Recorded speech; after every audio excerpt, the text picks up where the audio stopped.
Komisi Pemilihan Umum Kota Palembang dan Polrestabes Palembang sudah mengundang seluruh partai politik untuk mendeklarasikan pemilu damai di wilayah Kota Palembang.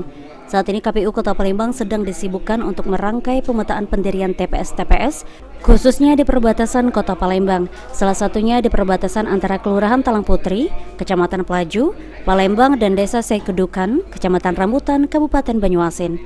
Pendirian TPS di perbatasan ini bertujuan untuk mempermudah masyarakat untuk memberikan hak suaranya pada 14 Februari 2024 mendatang.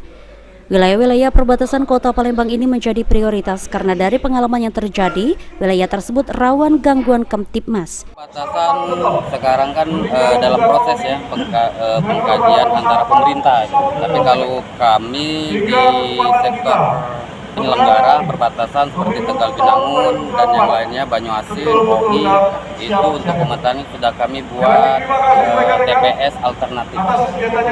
Pak, kalau di Palembang sendiri daerah rawan lah, katakanlah konflik itu daerah mana di Palembang? Rawan konflik itu sebenarnya sekarang posisinya hijau ya. Kemarin sudah rapat dengan keamanan baik itu dari Dandim, dari Polrestabes Kota Palembang, itu memang posisi untuk Sumsel khususnya Palembang rendah, Mas. Rendah. Ya. Jadi Palembang artinya tidak ada rawan konflik kan?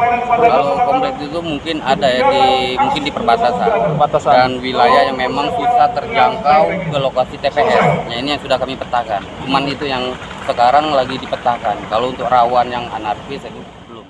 Irawan, PAL TV.